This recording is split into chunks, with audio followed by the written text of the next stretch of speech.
Back again, Tony DeAngelo here in Connecticut Morning. I have the honor, really the distinct honor, and I am humbled to be interviewing James Drury, an American actor best known for his success in playing the title role in the 90-minute Western television series The Virginian, broadcast on NBC from 1962 to 1971. This is a show that ran for, Mr. Drury, I'm sure will correct me, approximately 90 minutes and 12 to 14-hour workdays, a ton of shows, a great history. Sir, it's a pleasure. How are you this morning? Well, I'm just fine, and I'm delighted to be talking to you, Tony, and to all my fans and friends in Connecticut. As you may or may not know, I went to college at NYU. And I have a lot of people I went to college with that were from Connecticut, and are probably back there now. I was going to ask you. Now, you grew up in New York City? No, I didn't grow up in New York City. I grew up in Oregon. I see. I was born in New York City, but I left the first time when I was 6 weeks old, and went to Oregon with my folks. And my dad was a professor at NYU, and my mother was an Oregon farm girl. She came to New York and married the professor, and then they developed ranch property in Oregon, and it turned out she got to stay there all year long to take care of the property, and he'd come out for all summer and Christmas and Easter, and she'd go back to New York for a couple of weeks or so, but most of the winters we spent in Oregon, some of them in New York, including my eighth year. That's when I started acting at the Grady Settlement House in New York City, playing King Herod in the biblical play for children at Christmas time. And that was my debut as an actor, and I didn't know anything more but to learn my lines and hit my marks, which, as it turns out, is pretty essential in an actor's career, but I did that, and people clapped, and when they clapped, I thought, well, that's really fine. I'm going to have to learn more about this, so I've been studying it all the rest of my life, but I'm still studying it. Well, you know, I'm 79 years old now. Well, God bless you. It's interesting. We had Denny Miller on, who's become a friend of the show. He said that, excuse me, that Betty Davis told him the first lesson in acting was look straight ahead, learn your lines, and don't bump into the furniture. And it really is those basics, isn't it? There's a lot to be said for that. Yeah. When I was in high school, I was doing a scene from a play for my teacher, Miss Grace Barnes, God bless her, and she said, Mr. Drury, what are you doing? I said, I'm acting. She said, well, don't act like that. And that was the best direction I ever got. I thought it was chewing up the scenery or whatever I was doing, but it was wrong, you know. So it gave me pause. She said, don't act like that. Well, you know, think about it. Don't act like that. You better act some way different. And I did. It worked out. So anyway, I've got a lot of, I'm sure, classmates that are up there, and one of my former leading ladies is up there. She went into a nunnery, and right after she did the show with me, and that's Dolores Hart, right? The Mother Dolores. Dolores Hart. At the nunnery there, but I think it's Bethlehem, Connecticut, isn't it? I believe that's correct. Bethlehem, Connecticut. She's written a book now, which I did called The Year of the Heart, which is a wonderful book. I did a little blurb for the cover, the paper cover, and she's out all over the country beating the bushes now for the book. So on the road, actually, she's still working in the theater and having to do a bus and truck tour all over the country. Boy, it's... For the publishers and representatives, I'm sure. So I have a lot of friends in Connecticut, and I'm awfully glad to talk to you.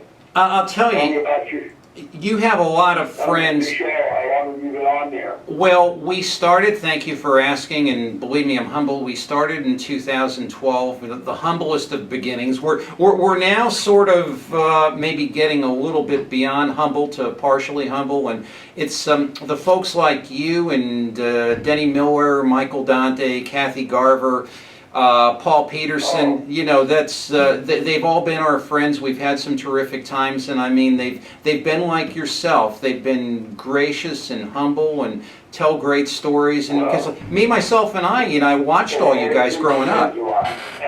Yeah, and believe me. Yeah, but no, please continue. Yes, well, this is what we're going to do. We have received a number of questions. If you'd like to have a question for Mr. Drury, our email address is connecticutmorning, one word, at gmail.com. That's connecticutmorning at gmail.com. And my producer will let me know. I'll be seeing them as they come in on my device, and we'll read them as they go. And Mr. Drury, we already have several questions. The first one from a very nice young lady, Sally Ferris, and I read verbatim. Hello to the most handsome man alive. I know you are the true blue Virginian. And she'd like to know, do you watch the Virginian? Do you miss those days? And were they a lot of fun? Please elaborate. Do you still ride? Thank you from your most devoted and greatest fan who watches the Virginian every Friday. Now, Mr. Drury, this is amazing. For 3 hours and every Saturday for 6 hours, no matter what, Sally Ferris in Jacksonville, Florida. Sally, Mr. Drury is pleased to answer your question. Well, I do watch the Virginian every chance I get. I'm moving so fast and going so many places around the country that I don't often get a chance to sit down and watch it. But of course, I have a complete show on DVD, and we watch it at home sometimes. We get a chance. The shows still have a great appeal, and I always enjoy seeing the show and testing myself as to how far I have to go into the show before I start remembering the line. And I remember, you know, when I see the guest stars and figure out what the story is, then that all begins to come back to me. I'm blessed with a photographic memory for dialogue. I can't remember my own phone number half the time, but I can remember lines and plays I did 40 years ago that I'd like to forget, you know. And it's just a great thing to sit down and watch it. I always see things I'd like to go back and improve, and that bug me, but then you can't do a thing about it. That's the thing about it. It's there forever, and it'll be running for 1,000 years. So I hope. But we've been blessed with having a show be on the air. Wait a minute. Hold on. Let me get rid of these people. Okay. It's a toll-free call. You know what that means. I get them from all over the place. People trying to You get a lot of calls from a lot of places, God bless you. Trying to say aluminum shot siding or something. And yeah, you calls on 800 number, they try to sell you everything. Anyway, I do watch the show. I haven't been on a horse since for about 6 or 7 years. I have a severe case of sciatica. And if anybody you know who's listening who knows what that is, yes, they know from personal experience, they know it'd be pretty difficult to get on a horse, sure. It just hurts too bad. I have to get right off. Sure. And I regret that very much because I've been on horseback since I was in diapers. So it's something I miss a lot. And I'm hopeful that one of these days I'll get that adjusted enough by various chiropractors that I could get back on horseback. I would really love to. Well, you know, you've got such devoted fans. I have another one in from Gary Collins in Ypsilanti, Michigan, and he says to me, he messages me this morning, will you tell Mr. Drury I'm his fan, and will you please let him know I'm also watching an episode of The Love Boat, one of the two that features his longtime best friend Bobby Fuller of Laramie and Emergency playing the role of a businessman who was trying to talk a lady into being a partner, and Doc take the fifth. Thank you, and it was a pleasure talking to you. And I guess you and Bobby are longtime friends, from what I understand and what I have seen. Oh, yeah, many years. We've been together for a long time. And it turns out my best friend in college was Bernie Coppell, who played the doctor on Love Boat. Wow. And we went to New York University together, and he he was in New York when I got to California, and I called him and told him to get out there. That's where he needed to be. Mm-hmm. I said to him, "I need you out here." And then I never gave him a job, but I couldn't do that. It just wasn't a situation where I could. But he made his own way and has had a grand career, and is still very active in theater and doing plays all over the country. And I'm so proud of him, and I love him to death. He's a wonderful, wonderful actor, and has concentrated on comedy, but he can do amazing things in dramatic situations as well. So, and he has become, I guess, I assume from the Love Boat experience, he became good friends with Bobby Fuller, because I know he's been to Bobby's ranch here in Gainesville, Texas, which is about 300 miles from my house. So. We've got Bobby Fuller and Alex Core both living up there in Gainesville, and they both have beautiful ranch situations that they're living on. So I'm real happy for them, and I see them quite a bit. I saw them last weekend in McKinney, as a matter of fact. Bobby and Alex both. So we get together as often as we can. You guys have such a devoted following, and your character speaks through in everything you do, and I'm just in awe. We have another message in from this is a young lady. I just want Kelly Lucy of the Virginian Posse, and she says to me this morning, "Good morning. Thank you for having our favorite cowboy on your show." And she addresses you, Mr. Drury. "I love when you talk about your grandfather, as he was very influential in your role as the Virginian. He also traveled by wagon train and told you many stories about those times. Did any of those stories stand out to you? And if so, did you use any or act out any of them on the show?" I say that last part again. Oh, did you use any of the stories? Did you use any of the stories that your grandfather shared with you on the show? Oh, no, I didn't, except in deep background. Let's put it that way. You know, when you have a character like the Virginian, you have to approach it and construct it in layers. And like everyone was on planet Earth, we have a background that we have things that are public and private and secret.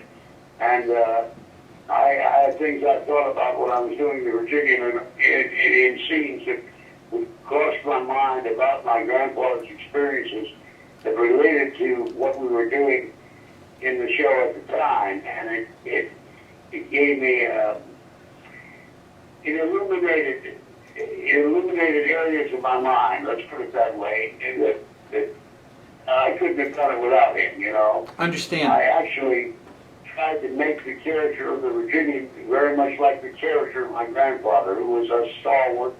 Well, of course, I always think of him as my hero, and he was a hero because he had been King West of the wagon train when he was about 15 and a half, or 16. And he participated in Indian fights and all that kind of things. And he lived to be 97 there in Oregon. And he was a rancher and a cowboy all his life. So he taught me to shoot, he taught me to ride, he taught me to sit a horse, he taught me all kinds of survival stuff and woodcraft that I use to this day, and certainly used on the Virginian all the time. So he was very influential. But the stories that he told about the things that we happened had similarities to some of the stories that we used in the Virginian, but not by my design, by the writer's design, of course. So I would have a great feeling of empathy for some of these scenes when somebody would put in there, something would ring a bell with my grandfather told me, you know. Mm-hmm. And I heard all these stories that he's sitting on his knee when I was a little tight. He was probably the most, at my childhood, he was the most influential man in my life because my dad was gone so much. He was in New York teaching at NYU, and we were there in Oregon, and my grandfather came to live with us shortly after, I guess, after my 6th or 7th birthday, and he came and lived there and helped my mother with all the ranch chores and so forth, and and help with everything. He could do You learn anything. to be a He's cowboy. one of these true cowboys that can do anything, you know, or almost anything. Yeah, it's amazing. Now, when I think of the Virginian, now again, if you'd like to ask Mr. Drury a question, our email address is connecticutmorning@gmail.com. Connecticut Morning is one word at gmail.com, and I'll be pleased to read them on the air as time permits. I look at the shooting schedule. I look at the number of shows, the length of the show for a number of years, and this must have been, I mean, were there times that you were just like beside yourself, I'm working again? I mean, it just seems like such a grueling, I'm going to use the word, I know it wasn't a burden, but it seems like it can just be a burdensome amount of work. It was a joy. There was never any time that I wasn't ready for whatever they threw at me. And I just ate it up. I thought it was absolutely wonderful to be having all this activity and being able to be in so many different segments at the same time. Because we used to show up every 5 working days, we made them in 8, so we couldn't catch up with our shooting schedule unless we had ran multiple units. We'd be shooting 1 or 2 or 3 Virginians at the same time, and I would usually be involved in some way in all those shows. So I'd go to one set and do a few lines, and then go to another set and do 3 or 4 big scenes, and then go to another set and drive cattle, or whatever it would be. On one memorable day, I appeared in 5 different episodes. They were shooting 5 shows at one time. So that's how that's how we were able to make the show, because you can't, you know, it's like you can't put that much in that space. You can't, first of all, nobody could make the Virginian. It was impossible, logistically impossible. But we just didn't get that memo, so we did it anyway. And Doug McClure and I were the 2 characters that went through the whole show, and we always just reveled in the amount of work and in what we had to do. We were way out ahead of whatever schedule they wanted to throw at us, and we were ready for it.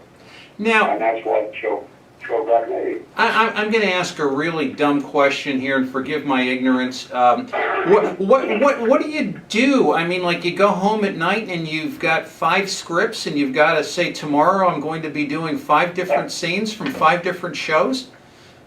The point is you get the scripts at least a week in advance, or in most cases.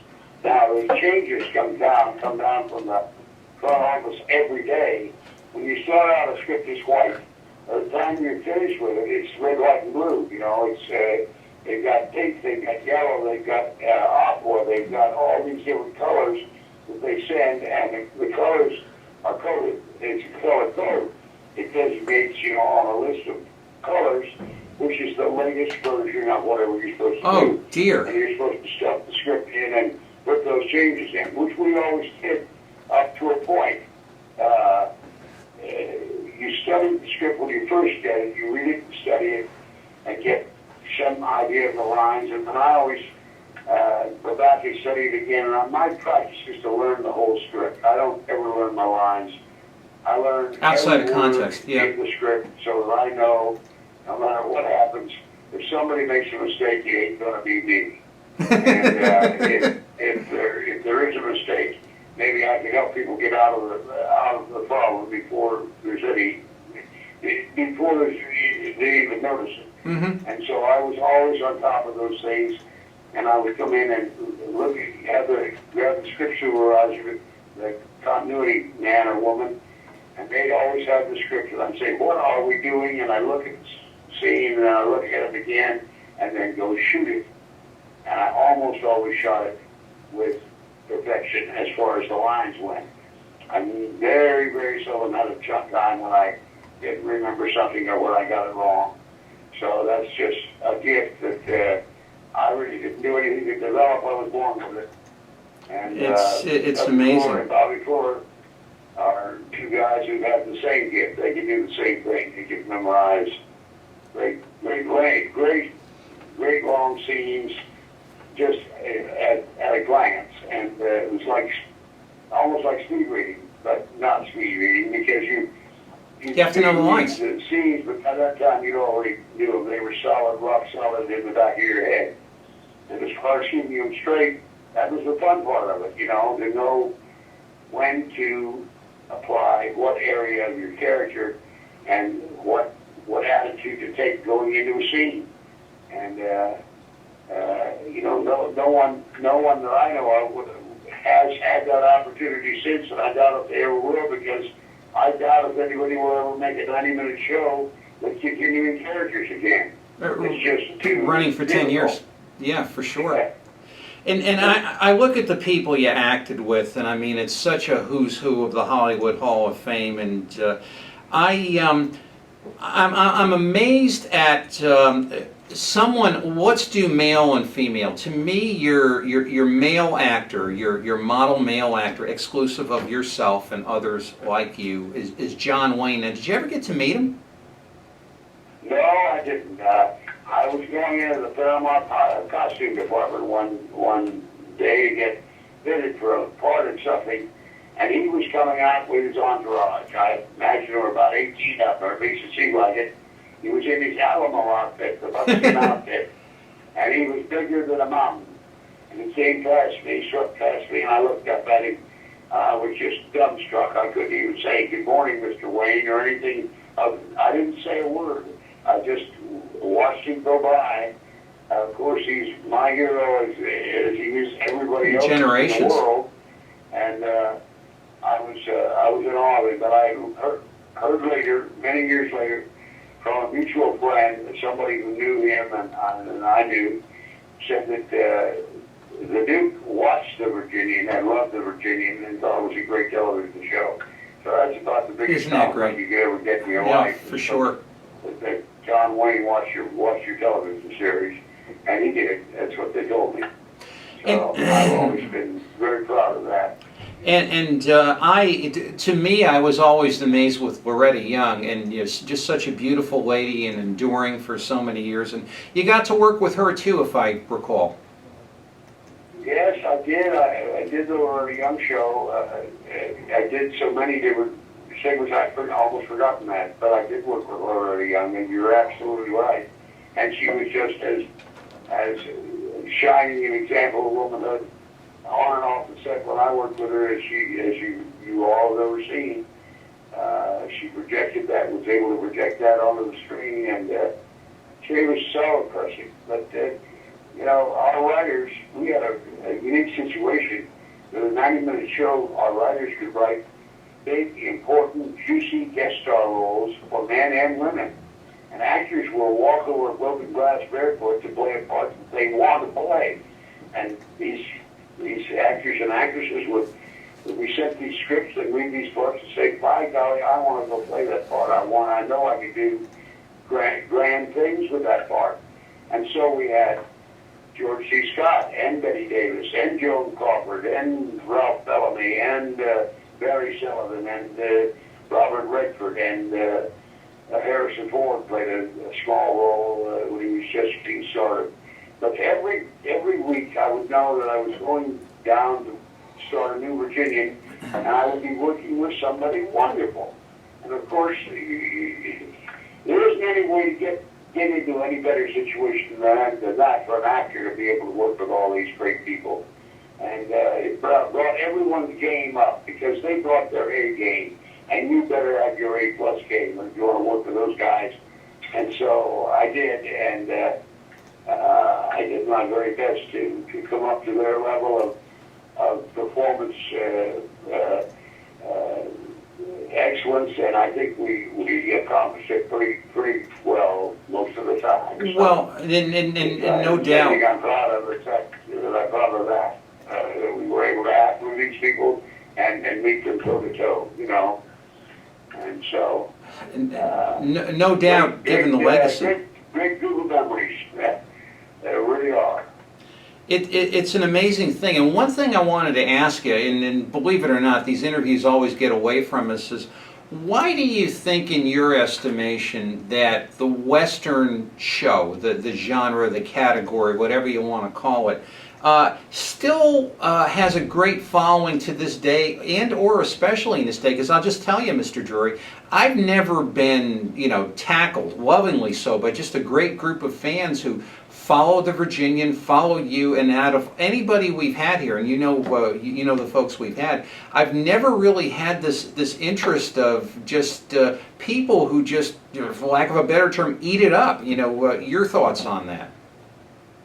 Well, now, I don't quite understand the question. Well, I've got a lot of reverb here. Kind of tell me the key part of that question. Oh, certainly. I don't understand. Yeah. Why is the Virginian popular to this day? Well, any true traditional Western is a morality play. It must show the triumph of good over evil. And every week we would have a show that in some way would bring that proposition to bear. And the audiences love Westerns and all drama in which a hero excels, because they want to have the catharsis that they receive at the end when they can move the great sigh of relief and see that once again, good has triumphed over evil. With all the troubles and tribulations that the hero goes through, he finally finds a way to prevail. And that's something that the audience wants to see, that wants to be able to identify with, wants to feel as if they're sitting in that saddle and wearing those spurs and riding in those boots. And it's not just the Virginians. It's any good traditional Western. You look at all the John Wayne pictures, it was the same thing. Good triumphed over evil in the end. It has to do that to give people the sense that there is a solution out there. There's a way of doing things and a way of life that does make sense. And my dear friend Richard Farnsworth used to say that the Virginia, the Western genre and the period of history when the so-called Old West took place is our Camelot. It's our shining city on the hill where we go for inspiration and encouragement and the catharsis of seeing the triumph of good over evil. And it's popular because of all those factors. I think its lack of popularity, or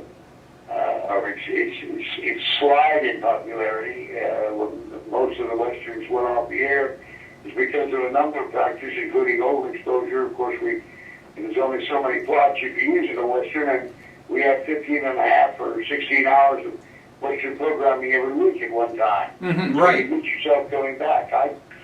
I'd come home from the set sometimes and turn on the High Chaparral and see the same story that I've been shooting that day on the Virginian. Almost the same story. And so we got overexposed, but also a movie came along, a wonderful Mel Brooks movie, a brilliant movie called Blazing Saddles. And for the first time in history, people laughed at Westerns. They laughed at the cowboys, they laughed at all the funny lines, they laughed at everything because it was a very, very funny picture. Yes, it was.